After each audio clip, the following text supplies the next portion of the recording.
Henry Kissinger, I do not need to hear from you about the liberal world order at the post. You are guilty, sir. You are guilty. You think you got blood on your hands for the bombings back in the Vietnam War? You have blood on your hands for this. You have been the mouthpiece and the prop for these people from the beginning. You propped up the Chinese Communist Party, and not just that, you took the blood money from them. You've been paid for decades by the Chinese Communist Party. It's all going to come out. All the Wall Street guys in business with them, all the corporatists in business with them, all the think tank guys in business with them taking blood money, it's all coming out. And the world is going to stand in judgment of you because you're just as bad as the devils. In fact, you're worse. You knew about the Falun Gong. You knew about the organ harvesting. You knew about East Turkestan and the Uyghurs. You knew about the Dalai Lama and the Tibetan Buddhists. You knew about the underground house Christians. You knew about the underground Catholic Church. You knew about the Tiananmen Square freedom movement.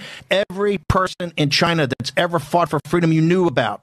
And you worship at the foot of a totalitarian dictatorship. There's blood on your hands, and trust me, to my last breath, we're going to hunt you down and expose it all, and we're starting with Kissinger.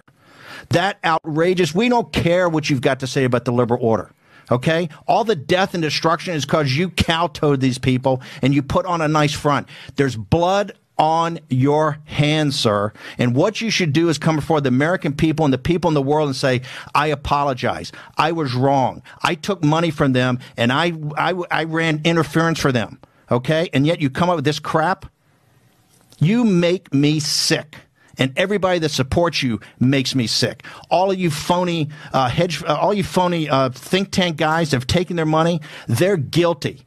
And they're going to be proven guilty.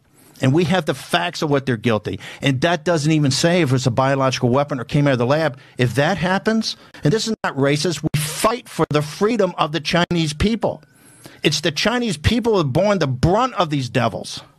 For decades and decades and decades, and we look the other way. Why we look the other way? For money. Because it's more profitable to have the slave labor in China make it than working class people in Michigan and Pennsylvania. You people